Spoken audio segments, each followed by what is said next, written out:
Hi, I'm Drew. And I'm Sam. And welcome to Drewling Samantics.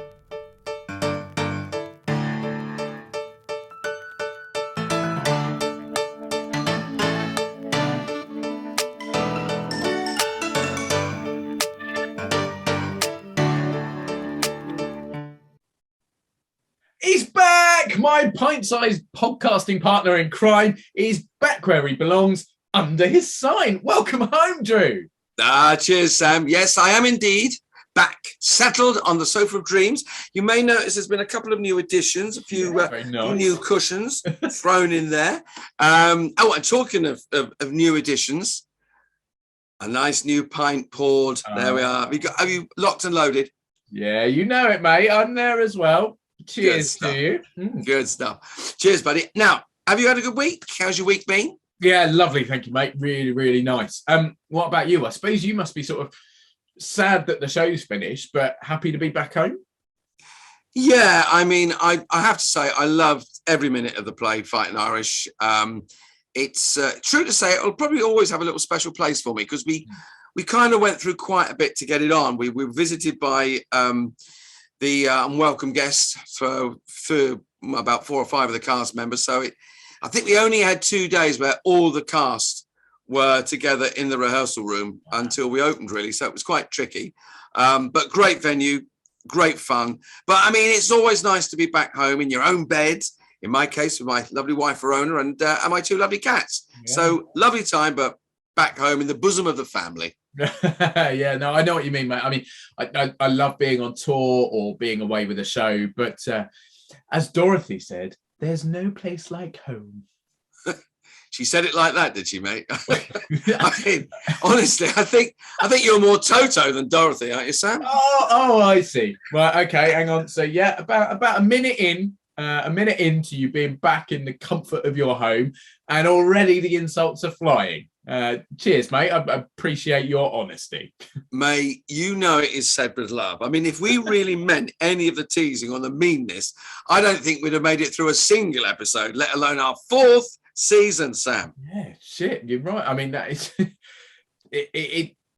this is the last episode of season 4. Yeah. Hasn't it been a cracker of a season, though? Oh, mate, it's been amazing. I mean, last week, for example, we were able to look back over all the amazing moments from our brilliant season 4 guests. I mean, it was so much fun. And I have to say, we've been so lucky to have such superb visitors. Oh, you're right, mate. We've had some wonderfully talented and entertaining people. So those of you tuning in that haven't experienced that episode, what are you waiting for? Off you go. Well, hang on, Drew.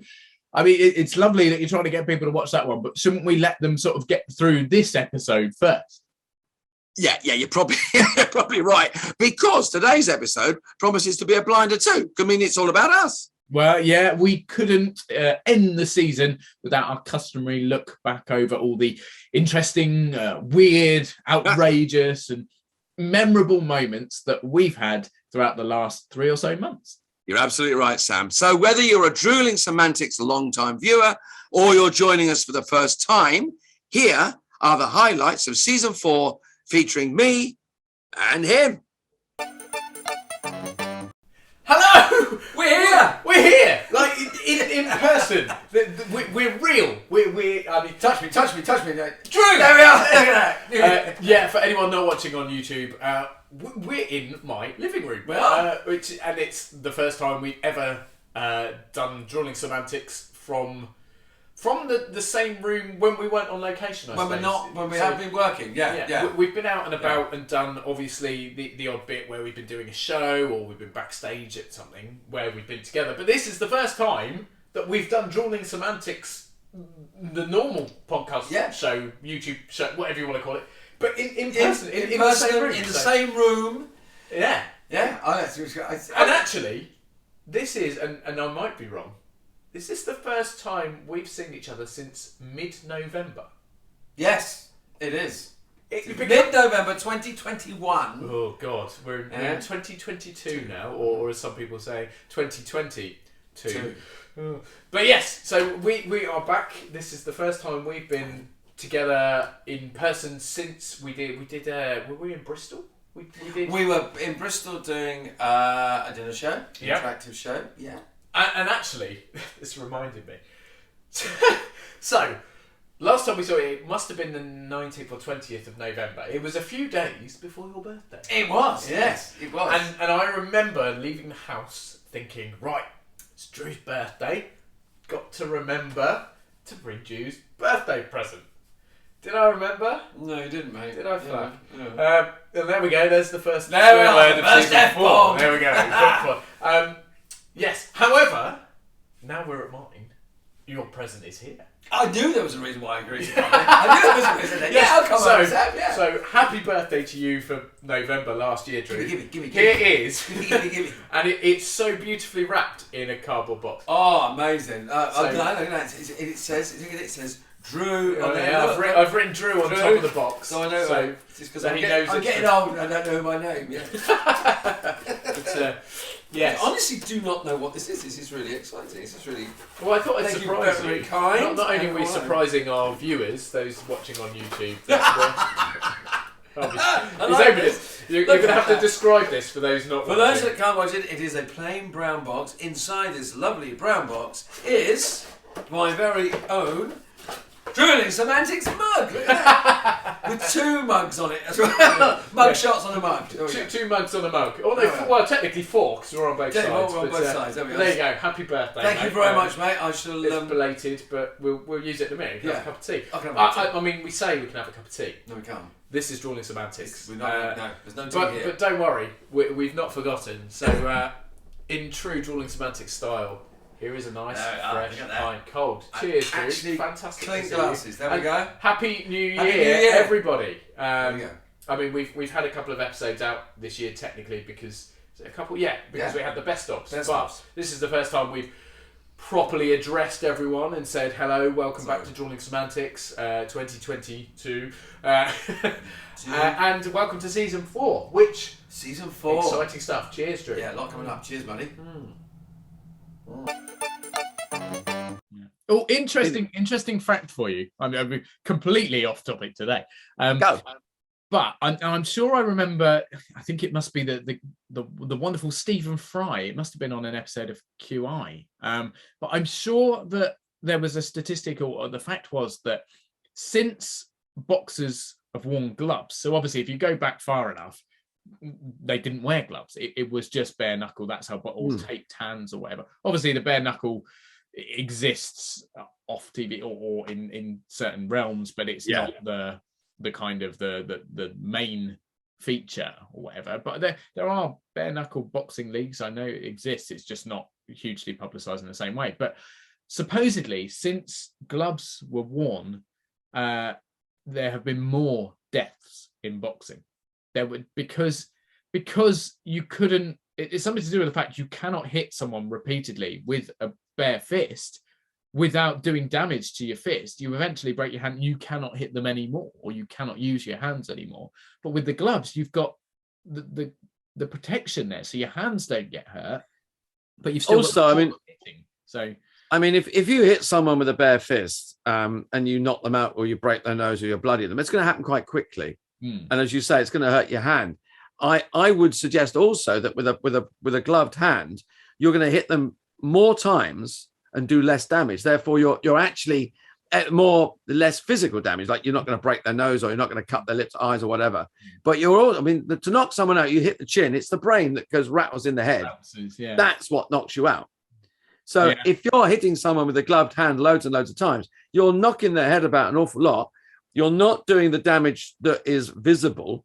So therein lies maybe, as you say, the more deaths, the more brain damage that has been caused. Interesting fact. It is, and as I'm 99% sure it came from Mr. Fry on QI, it can only be true. Because, I think they verify their information very, very closely. And also, Stephen Fry has never lied. He's just such an upstanding gentleman that I would trust him with anything. So there we go. But, good man. Never put something down that you can't do it. I mean, it happened to me. No, because I was asked. I was. It was a long time ago, and I wasn't long out of drama school.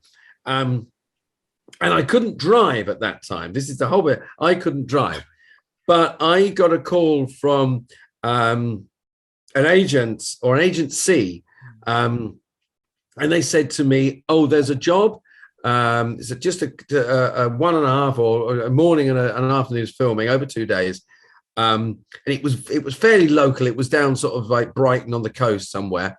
And can you drive? And they said, all you got to do is just drive this car for a short distance, get out, open the door, let the passenger in, close the door, and then pull away. And I was a chauffeur. I had ostensibly, I'm a chauffeur. That was the part. So, but a little bell should have rung in my head, and the little bell didn't. I couldn't drive. I'd driven things. So I legged it home and got a mate of mine. I said, look, let me drive your car.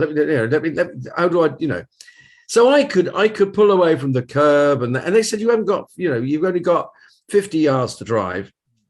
So I and I was in his, I don't know what it was. I was in his Fiesta or something, and I chugged along the road and went, you're not going to crash anything. You'll be all right.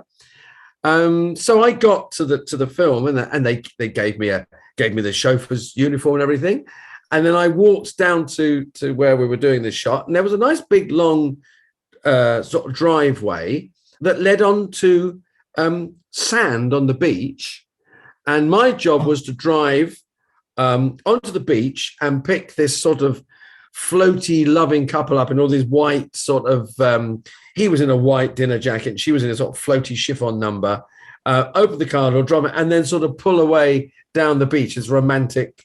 It's quite sort of comedy dream sequence. Yeah. And the car they gave me was a bloody great big white Rolls Royce. Oh, And no. mate, I mean, honestly, first of all, they had to put my cushion underneath me because I was too short, which was their fault, not mine. They knew I was 5'6". That's their fault. But then I got in, and it was like, where'd you start? I mean, the steering wheel was the size of a cartwheel, and I'm like this thing, and the guy was going, and they had a guy there, and they said, well, you've got to do it. And he said, basically, he said, what you can do with a roller, he said, you can let the handbrake off, get it rolling. He said, and it'll kick in if you press the ignition button or something. And I was like, oh, okay. So, they got me. I mean, God knows how many times I rolled down this into the sand, and then it would took, so I said, just reverse it back up, mate. I don't really want to do that because, I'm grinding the gears. Oh, Christ, Eventually, they cottoned onto the fact that I couldn't really drive. And they said, have you driven before? I went, oh, yeah, I've driven my dad's car off the driveway, and I had a little go at my mate's Fiesta. I can drive. They went, no, you can't, can you? I went, so in the end, they compromised, and they put the car on the hard sand and then they had it running. So the camera cuts to these two lovely people running along the beach, and I get out with the engine running, open the door, they jump in the back, close the door, jump in the front seat, and then I literally just very slowly pulled away, and the camera pulls away, and that was it. They didn't exactly get the shot they wanted, and if it had gone any further, I kept the job, I mean that, but never do it. Say you can't do what's on your because God, no. that was it. Wow. Yeah. I mean, But, I learned to drive shortly after that. wow, I think it would have scared me into doing it as well. There's a guy saying, what are award ceremonies, and particularly the Oscars, but a group of millionaires getting together, patting themselves on the back and promoting more films to make them more millions, which, if you're cynical about them, I guess it is one way of looking at it. Are they important? I don't know. I've only been nominated for one award, and that was for a Dublin Play Festival. And I loved the play so much that we did, going up a two-hander. And it was quite nice to have the play recognised, because it was an important play in an important situation. So that was nice. I didn't win. It was nice to sort of have a little nod to the performance. But I don't know, and I probably would be flattered. I don't know about yourself, Sam. I probably would be flattered to be given an award, but I don't do the job for that purpose. I think I think anything you were involved in or anything you are proud of, to receive a commendation, to receive acknowledgement that you have done what you do well, is always a pleasurable experience. It's always nice to know that other people think that what you're doing is good or worthy of recognition. As you say, that's not why we do it. No. Of course, to win an Oscar or for me to win a Tony or an Olivier at theatrical, what an incredible thing that would be. You're never going to say, no, I don't want it, because I don't want it. No, exactly. But you absolutely don't go into any of this thinking, right, well, this is just for the plaudits. I mean, I say you as a generic. I mean, yes. I don't know anyone that has literally gone, right, well, I want worldwide recognition for being famous and being amazing, so I'm going to do this. There is a part of it, and obviously there's an egotistical side to it anyway, because to an extent, if you want people to be watching you, if you want to be the center of attention, then surely you must enjoy that. But actually, on the flip side, we've talked about a few times before, or sort of touched upon the whole, I'm someone else. So you're not seeing me, you're seeing a character. So I'm almost hidden from that. So it's a weird combination of the two. Everyone look at me, but don't look at me. Like, but don't look at me. Yeah. Look at me being someone else. And it is a weird, I mean, we're in a weird vocation. We've known that from the start, and we've mentioned it before. I had a period for Panto this year, and I don't know, what is it about Panto Villain that suggests you need some sort of facial hair? You've got to have facial hair, mate. You know. Yeah. It's weird, but it just doesn't. Villains can't afford razors, apparently. Oh, well, that's what it is. They're too busy plotting to take over the world to have a shave. Yeah. I've never seen Star Wars. Okay, not a single one of the films. Never watched them.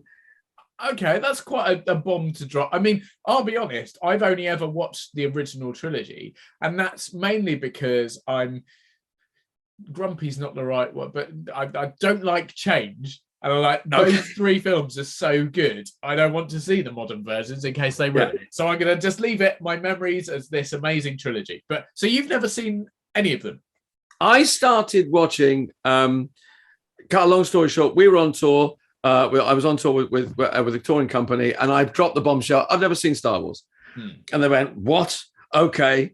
And we had the van that we had, the crew bus that we had a DVD player in it. And they said, right, you are going to sit here. For any of our young listeners, DVDs is like when you download a movie, but it comes on this round thing that you stick in a hole and it comes up on your TV. There we go. Sorry, carry on. I'm just keeping this in touch with you.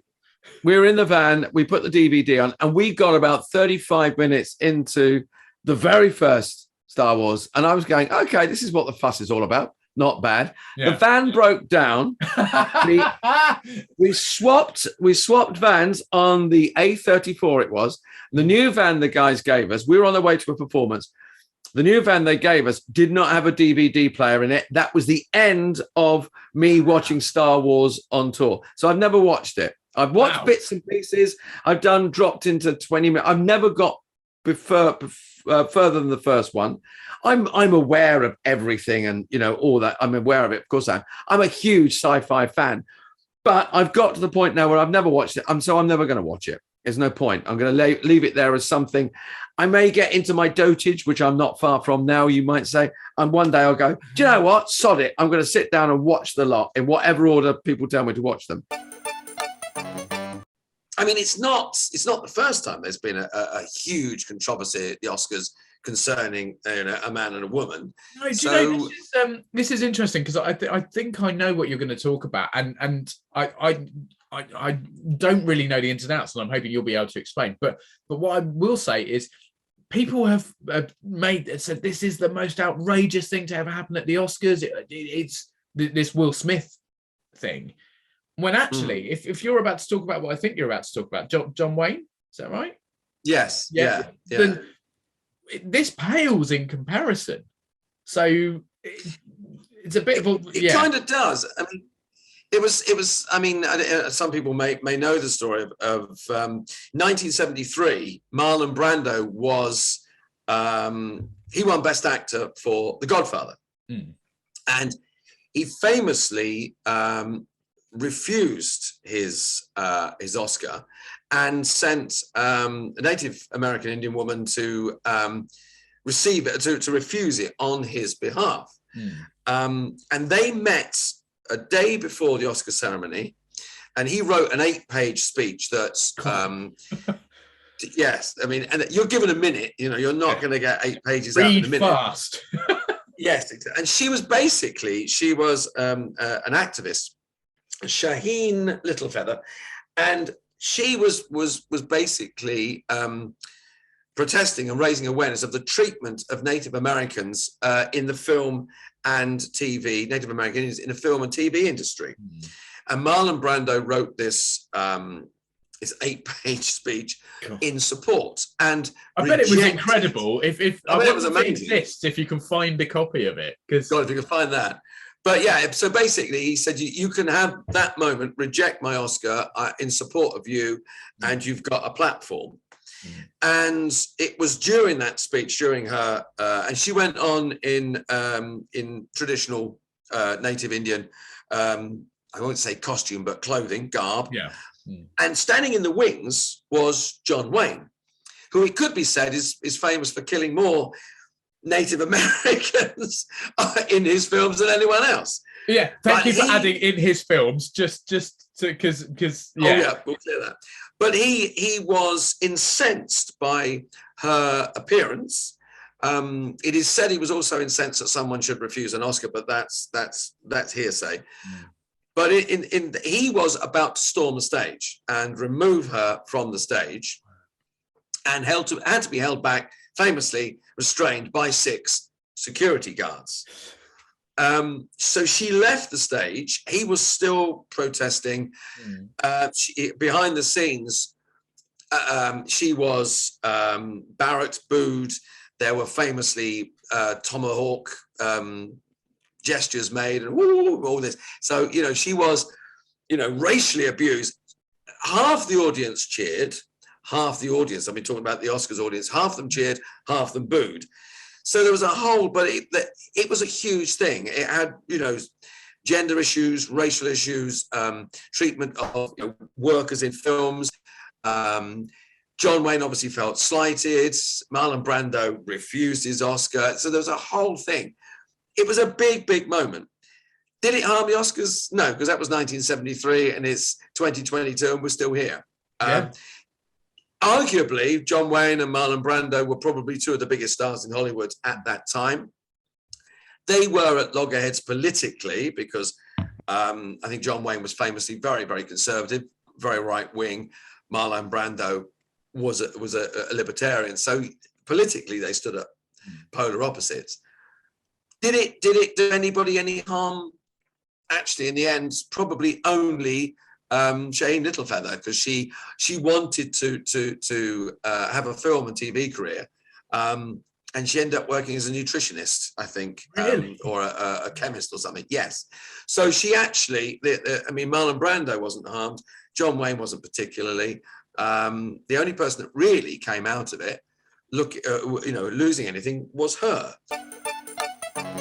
I have done that where your digs, you finish the show and then it's like, where are the digs? Where are we staying tonight? And if it isn't somewhere recognizable, you very often, I've got there and knocked on the door and they open the door and go, we expected you hours ago. And it's like, yeah, sorry, we've had an hour and a half drive from the theatre. Yeah. It's like, what can we do? You're probably talking about back when there weren't mobile phones, so you couldn't pre-warn them and your pigeon didn't get there before you. So, well, some of my touring was pre-mobile. I have to say, it was pre-mobile. Not that pre, but Do you want me to make you feel really bad? Don't. I reckon that some of your touring was pre-me.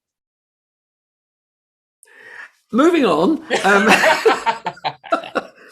Well, I have to say, quite possibly, because I left drama school in March 1982. So this year, this month, is my 40th year, or 40 years. Yeah, there you go, people. Mate. 40 years in the business. I will send you a card saying you are old. Not Just send for me a your drink. Just send me a drink. Yeah, well, I think we've had plenty of those over the Yeah, past. yeah, well, there we are. Here's to me. But yeah, I mean, 40 years. Cheers. 40 years. There we go. Yeah. But the other thing I've never done is I have never played a video game. Ever. Wow. And I have never stood. I've had a go at, and you'll laugh at this, but years ago, the arcade games, you know, Pac-Man and whatever the other one was, shooting the little where they came down. Done that. Space Invaders. Done that. I did an advert for Pac-Man once, but I have never sat in. Please tell me that you were painted yellow and had to run around chasing people dressed as ghosts. No, I had a big fur. I was one of the creatures that were chasing. I was in a big foam yellow ball, and I was being chased around a track they'd laid out in Covent Garden Piazza by big JCB diggers. There you go. What? Yeah. No way. This is vaguely connected to what we're talking about because it was entertaining. You know, it was advertising the game for children. Well, they decided that. No, but screw that. I don't care what we've been talking about. You were dressed as a giant yellow ball, being chased by a JCB in Covent Garden. Yeah. So whatever the creatures are that chase the Pac-Man or whatever they are that chase, you know. So Pac-Man is the yellow guy that sort of chomps along, dump, and he eats the little balls, but there are ghosts he has to avoid. Right. So there was a JCB, two JCB diggers with they were the Pac-Men, and we were the little balls that were chasing. There was three or four of us. Is there any footage of this anywhere? No, there's not. It was a big event. We did it for 2 days. We had Motorola headsets on and radios, so we were bobbling around and going, turn left, Drew, turn left, Drew, turn left, turn right, Drew, stop now. And then he said, JCB above you, and then it would come down and the grip would come down. And then it'd lift up. Okay, Drew, forward run, you know. I didn't know. Absolutely mental. It was brilliant. It was brilliant. It was slightly paid to do that. Yeah. On occasions, you'd have what was known as a small child alert, and a little child may run out, and they were trying to get underneath to see what was underneath these balls that we were in. So occasionally you'd knock a child over. Go, okay, Drew, stop. Everyone stop running. And then someone would run out and rescue the child and lift the child out of the way. But there were hundreds of people in Covent Garden Piazza watching this going on. That's insane. Yeah. Absolutely mental. Do you know, Drew, I still can't believe that you'd never played a video game, but had somehow been in a life-size version of one. I know what you mean. And it was quite an experience, mate. It really was. But what our listeners and viewers don't know is that shortly after I made that confession, you took my video game virginity. I mean, that's an interesting way of putting it, mate. I feel slightly weird now, but yes, no, you're right. We did have a gaming session on the Wii, of all things.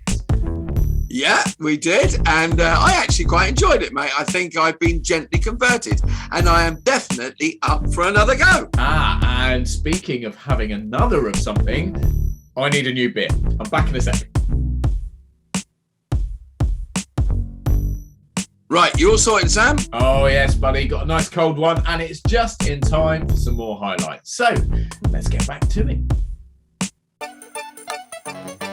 It's just, I've just reminded myself, and I'm not sure how, but I believe we need a toast, mate.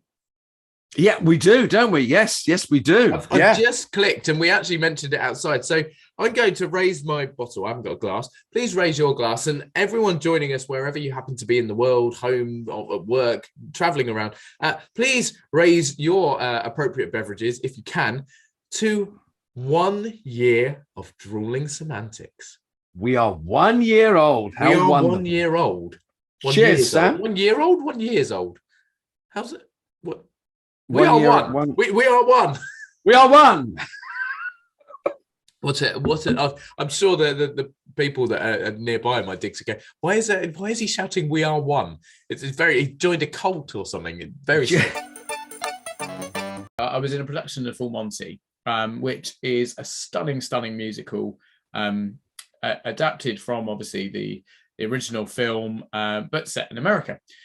But I had to spend some of that wearing no clothes or wearing very little clothing. And not before I landed the role, but before we sort of got very heavily into rehearsals, I knew what was involved. I knew what I'd have to be doing. So I made a decision that if I was going to be on stage in front of thousands of people and wearing not very many clothes, I wanted to make sure that I was happy how I looked and that I was proud of my physique. So I did a 12-week intensive fitness thing I had a personal trainer, and I had someone helping me with my diet and stuff like that. So it wasn't something that the production team told me I had to do. It wasn't a requirement. I'd already landed the role. I'd already been cast, but it was something for me that made a huge difference because it helped my confidence on stage. I mean, I'm not a confident person, and particularly when I'm on a stage. I mean, it's an interesting thing. People tend to find actors and creatives very outgoing and confident, but it's all part of the act, isn't it? I would say most, to a great degree. Most people in this position actually are quite introverted and actually aren't that outgoing. But when you're hidden behind a character, you're not you. So it's very much, there's almost that buffer, that comfort blanket sort of thing. And albeit, yes, I was playing a character in this, but he was laid bare, if you excuse the play on words. And for me, to feel confident, I had to be happy with how I looked. So yeah, I went on this, I did this specific sort of like training regime, diet regime, all this sort of stuff. And the transformation was quite significant, and I was very pleased with how I ended up looking. It was not easy. I was incredibly hungry a lot of the time because I wasn't eating the volume that I was previously, or certainly the variety of foods, and I'd cut out a lot of the stuff that I really like. So wasn't drinking. Not that I depend on drinking, but we all like a drink now and then. I think, and it will put the weight on. Yeah, go on. No, I mean, but I can understand. You know that takes discipline as well, doesn't it? I mean, you must have been very disciplined to do that.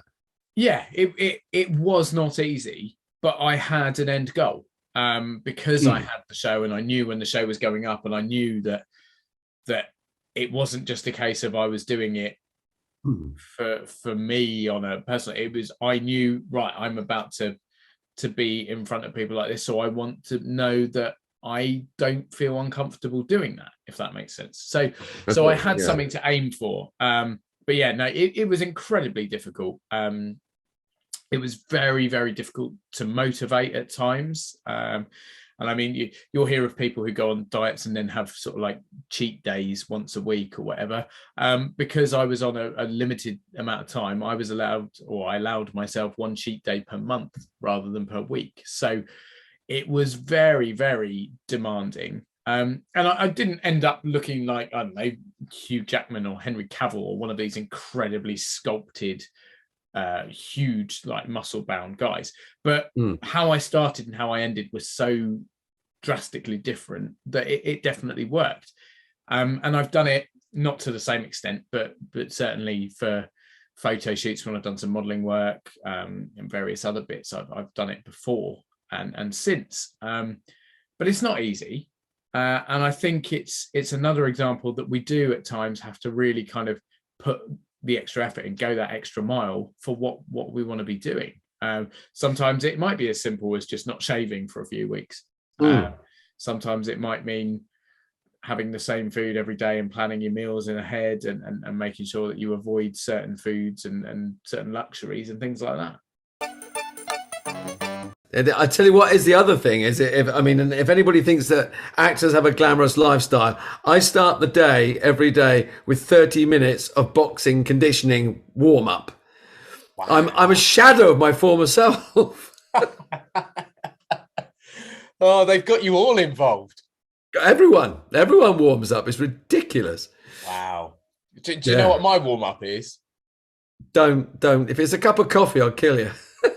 Well, if it was a cup of coffee, it wouldn't do me too good either, because you No, know it how I am wouldn't. with caffeine. No, that's true. It's so my first priority, other than driving, other than driving and picking up other members, was getting in, signing into the schools, and doing whatever you have to do, get your pass and that, and then setting up a projector.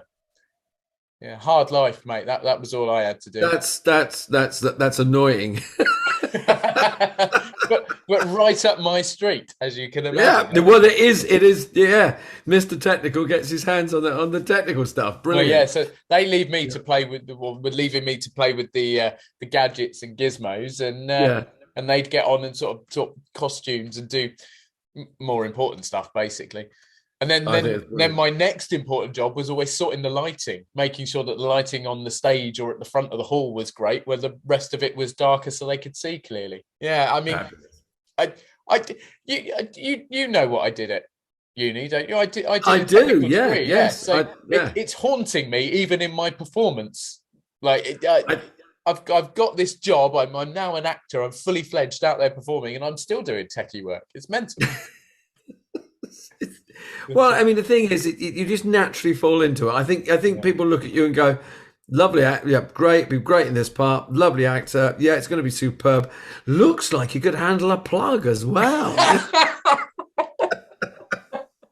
Looks like he can handle a plug. Well, I'm simplifying it. You know, obviously, there are other details and other skills that you have, but you know, that's going on my CV. Looks like he can handle a plug.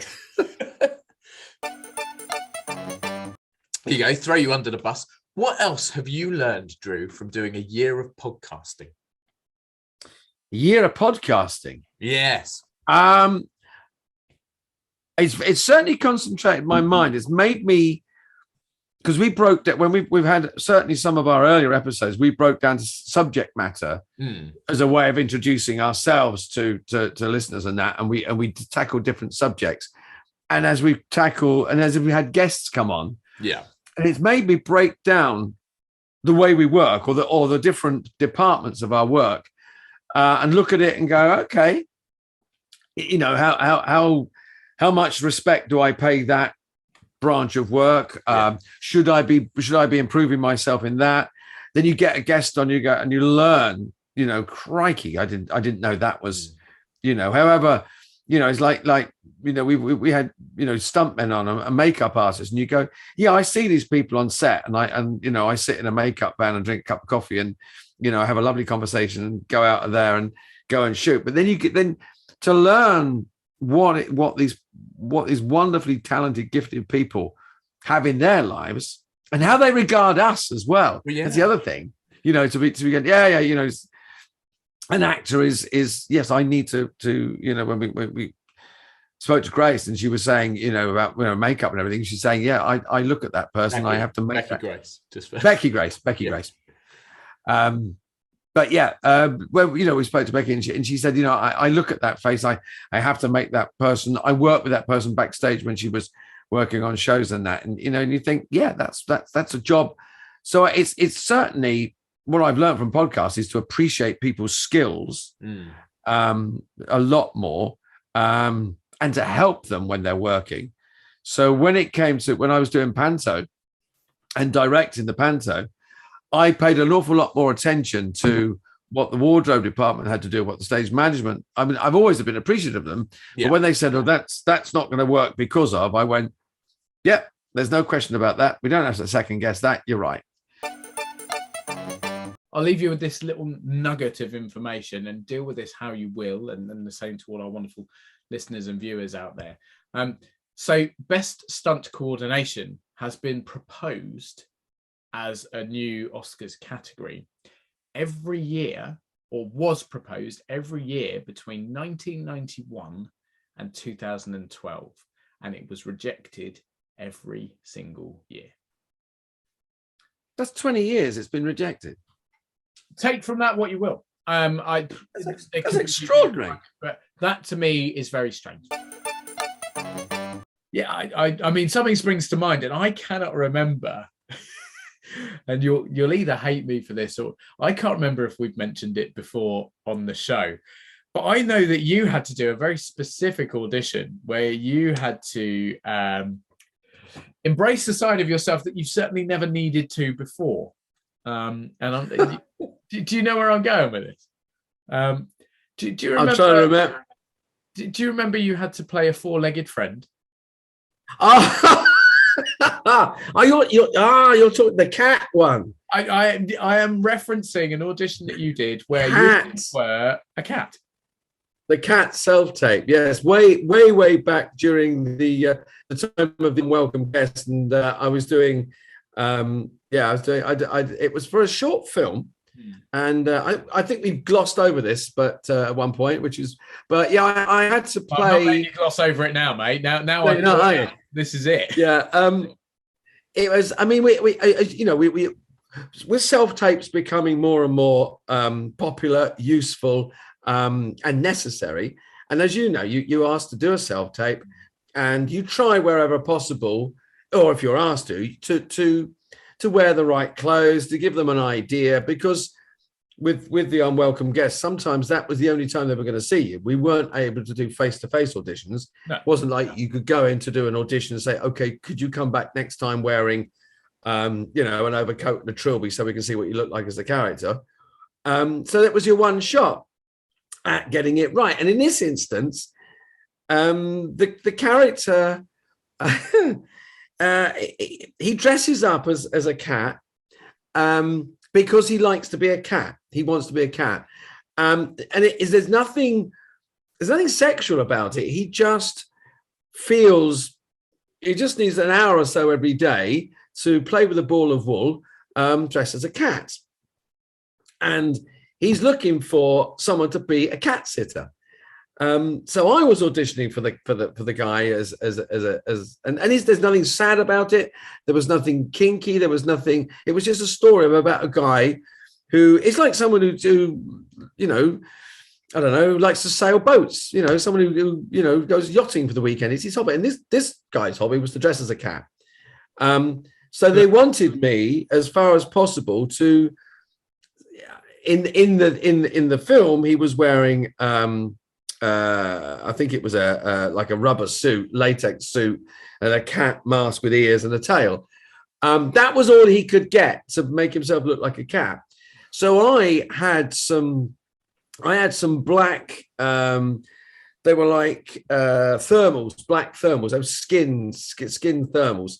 Yeah. And I had an old army hat with ear flaps down, and some fluffy gloves, which I think I borrowed from my wife, and I stuck something in my back of these trousers to look like a tail, and I was rolling around on my chaise longue in the lounge, with my wife, bless her heart, Verona, trying to film me without laughing. Which most of the time she did. We had to do a couple of takes again because she just fell about, And I own, we do have a couple of cats. So she was getting the cat laser and playing it around, and I was chasing the laser. And yeah, there you go. That was. Oh. I went for all that and I never got the bloody part. But there you go. Yeah, I remember my first professional tour, or my first professional sort of substantial tour, was it wasn't an ABBA tribute, but it was a show. You know where this is going. It was an ABBA based two-handed musical going around sort of community venues, and I think I was obviously very bored one night, and I worked it out, and I think over 13 weeks the tour ran, we did something like I can't remember what it was, 40 cities. And something like traveled somewhere in the region of 22,000 miles or something over that time, or something ridiculous like that. Really, really crazy distances. And even like certain days, like we'd be staying in Wales and we'd do a show in West Wales, and then in the afternoon we'd go and do one in Bristol, and then we'd come back to like South Wales.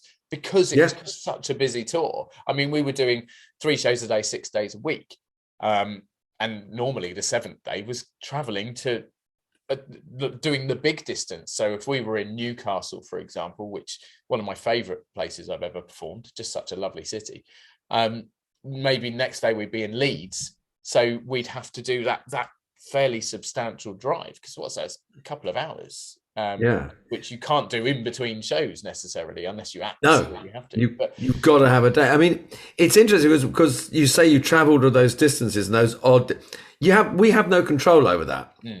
You know what I mean? Someone has worked out the tour schedule, and often they haven't taken a look at a road atlas at all, and they've gone, oh yeah. I mean, I remember one time doing Durham to Plymouth to somewhere in East Anglia, Kings Lynn or somewhere like that. So we did this bizarre triangle, and that was our last 3 venues, and we did those inside 4 days or something. So we were literally doing ridiculously long drives. That's insane. And we were doing The Country Wife. So it's a Jacobean comedy, or restoration, I should say. And there was lots to do when we got there. We weren't necessarily responsible for putting the set up, but there were a lot of props, or a lot of costumes, and there was a lot of wigs and things like that we were all responsible for. So you were traveling, and then doing getting there, prepping, doing the show, coming, leaving, doing the get out, and then at some unearthly hour trying to find the digs that you've been given, which you had no control over either. The industry has changed from that point of view. That I mean, I've had Zoom auditions, Zoom castings, meetings. We've produced a podcast over Zoom. People have made movies, films, plays. So much. What you're saying is you're gutted you didn't invest in Zoom. Yeah. Yes, I am. I didn't even. I mean, I hadn't even heard of Zoom before. Who had? I mean, in all honesty, how many people had? And now most people's lives, revolve around it. Yeah. I mean, we do have to say there are others available. I believe. Of course. Correct me if I'm wrong. Is Skype still around? I don't know. I think it might be. Yeah, Skype's still around. Yeah, people Skyping. And also, Microsoft Teams, I think, is Teams. There's Teams out there. Yeah. Well, I think you could probably comfortably say for the general public, certainly, maybe not so much in business, Zoom is. I mean, it's up there, isn't it? There's Zoom, and then there's everything else. Yeah. It's been and also, I mean, getting stuff delivered. I noticed when I was talking about wardrobe departments and that, and we all know that everybody has been, living with and getting their food delivered if they possibly can. But then they've got they've got those big companies, eBay, Amazon, ASOS, people like that. They've been supplying the world with their goods, understandably. But when the shops opened again, when people were able to get out, I mean, my wardrobes and props buying, I'll have a little Google, see if I can find it, online. It's like, I remember years ago going and props buying is like going out with a the production money, the petty cash, going and buying things. Now it was like sitting in front of the screen with petty cash. Cash. Who uses cash? Yeah. It's mental. And ridiculous. I mean, as is probably hugely predictable, we've gone completely off topic. We're supposed to be talking about how the industry has changed and what we've learned in the last year, and we're talking about how no one uses money anymore and how superpowers online. But it's all connected, albeit sometimes tenuous links or whatever. But it's all reflected in the work that's being produced. I mean, if you think of TV ads now, TV commercials are the number of commercials that are linked to internet and digital products, online products, and that actors are advertising. The way that people are buying their theatre tickets, that everything is just gone online, and all that affects the business. The business is being run online, as we said. Auditions, casting, self-taping. I mean, everybody, every actor now is expected to have good equipment, good microphones, good camera, and be able to produce, a reasonable self-tape. And if you can't, I think your employment opportunities are affected. I'm sorry, Sorry, Mr. What? Dunning. Mr. Yes. Dunning in. Oh, please! This'll up our YouTube ratings enormously. What? Well, you're sporting the not only facial hair but beautifully styled facial hair, mate. Where's that?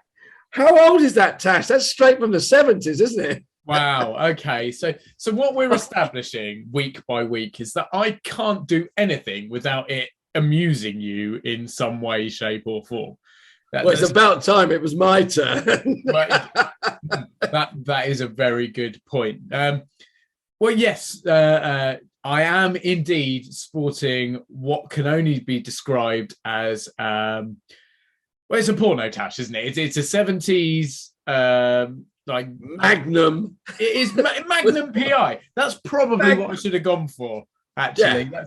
You went for the porn, but you should have gone for Magnum, shouldn't you, Yes. really? Yeah, I'm sure there's a link in there somewhere as well. Anyway, yes, no, it is me, I promise you. It's not Tom Selleck. It's not Freddie Mercury. It is me, Sam. I am here with my recently grown under nasal appendage. Is that the right? It's either Mate, way. after porn moustache, anything's better. Well, yeah, that's true. No, so the explanation time. I've been doing a bit of immersive dinner theatre. I've got a bit more coming up next week as well. And the characters I've been playing have allowed me to have a real moustache rather than having to get the eyeliner out and draw one on. So I thought, do you know what? To save having some fake looking coloured in top lip, I'm going to go the whole hog. I'm going to make it look real, albeit at the expense of having the piss taken, clearly. I'm sorry, mate. No, I'm not blowing smoke up your jacksie, but in a strange kind of way. You may not want to hear this. Kind of suits you, mate. There's not many people who can get away with a tash, and you're doing it very well. It's very kind of you, mate. My dad has always had a moustache. In fact, I think I can probably count on one hand the times that I've seen him without a moustache. So I'm probably looking slightly more like my father at the moment. But you saying that I won't want to hear it, my other half probably won't want to hear you saying that it looks good either, because I'm pretty sure she's not a fan. Well, Drew, I think I speak for everyone when I say the moustache may be gone, but it is not missed. No. To be fair, mate, I mean, I said then, and I stand by it, I think it suited you. But if you're happy to have it gone, that's all that matters, mate. If you're not sad, that's all. But I think it may make an appearance again. Well, obviously not the same one, a new one, but that one's gone. May well be. But no, it may be replaced at some point should the need be there. But it will stay no longer than it's warranted again. I think probably the safe way of looking at it. But probably right. But yes, no, it is gone.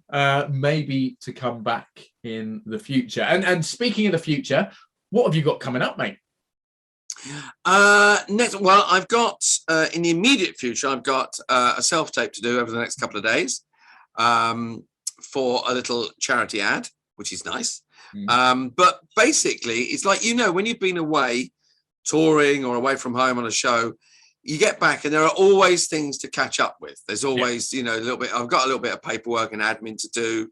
And then just being at home, general jobs about and just getting yourself back home and settling in again. So I have to say it's going to be a fairly quiet, well, it's going to be busy, but it's going to be a fairly quiet get back to basics week next week. Yeah, well, I suppose you've only been back home a week or so, haven't you? So it's kind of that turnaround and getting used to everything again. Absolutely, yeah. This week may have been a bit manic and a bit out there, and now it's the settling back in period, so to speak. So. It's not getting well. I mean, there's not. I mean, I think you'll agree. We don't have a routine per se. Anybody in this business doesn't have a routine, because you can be one place one day and somewhere else the next, or having to turn your lounge around to film a self-tape or whatever, and then zoom off somewhere else. It's not a routine. No. But it's just getting back. I mean, this the past few days of being back home was like, it's a couple of days of leaving the show behind. There were a couple of things that needed to do immediately, so my feet didn't really touch the ground. And I think it's for everyone that once you get back, you go, right, a little bit of me time now, a little bit of sort of settling back into being home, and then planning the look for work, the hunt for work, and getting prepared, as like we've said in many episodes before, it's being prepared for anything that may happen. So yeah, there's all that, but I'm gonna have a little bit of downtime, a little bit of me time. So that's going to be my next few days. How about yourself? Well, so yeah, it's been a decent week, and it's led to a few other things, which is nice. I've got some more immersive dinner theatre over the next week or two, and quite an exciting meeting, which more will be revealed about when I next see you and when we next meet with our wonderful listeners and viewers. And that, interestingly enough, mate, will be in season 5. I was about to say, talking of new beginnings, season 5. There we go. I mean, I know we said it a few times, but it's extraordinary to think this is our start of our 5th season, kicking off season 5. Great. That little seed of an idea has grown into where we are now, and obviously couldn't be more grateful for all the support and people tuning in regularly. So thank you to everyone, and please do keep tuning in, because I'll tell you what, Drew, season 5 is going to be amazing. I can sense it now. Well, I mean, we've done the best of us. We've done the best of our guests. We've had some fabulous guests on. We've been brilliant, but well, I've learned to play a video game. What more can I say? I mean, that was changed my life. But we've got some great guests coming up. We've had fabulous, wonderful guests, but we've got more great guests coming up. We're going to do a few little special things, aren't we, for our wonderful viewers and listeners? Yeah, we need to get out a bit more, relatively speaking, of course. Yeah. But yeah, it'd be nice if we can bring some more sort of behind the scenesy stuff, some of that kind of experienced stuff for people out there who are not part of the industry. So hopefully a little bit of chat out on location, shall we say. So that should be good. And as you say, some amazing guests booked to keep our level of guests right up there. Up there. We have been lucky, and we're continuing to be lucky with the people we've got coming up over the next season or so. So I guess all that remains really, Drew, is to say another massive thank you to everyone who's tuned in, not just across season 4, but ever since we first started our lowly little podcast, and just to say, please do keep joining us. We have got some amazing stuff coming up, some stuff that we've not done before, some new people. It's just going to be a good time. Plenty of banter, plenty of banter around, plenty of new stuff, plenty of great guests, plenty of us. So plenty of us. If you've enjoyed to this point, or if you're new and joining us and want to see a bit more, season 5 kicks off next week. So make sure you get yourself a nice cold drink. Mine's nearly gone. Mine's nearly gone as well. For now, here is a cheers to season 4 gone and season 5 incoming, mate. Yeah. 4 and 5. Cheers, buddy. Cheers everyone. Mate. Everyone at home. See you soon. Cheers. Take care.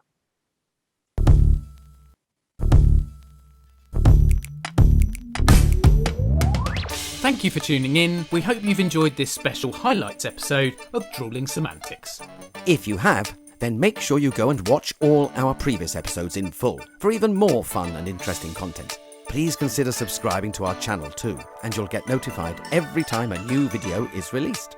Don't forget, we're also available as audio only. Just search Drewling Samantics in any good podcast app. And we'd love your support on social media as well. We're on Facebook, Instagram and Twitter, and all our links and handles are on screen now. We love welcoming new followers and subscribers, so please share with your family and friends, and we'll be eternally grateful. Stay safe, and we'll see you next time.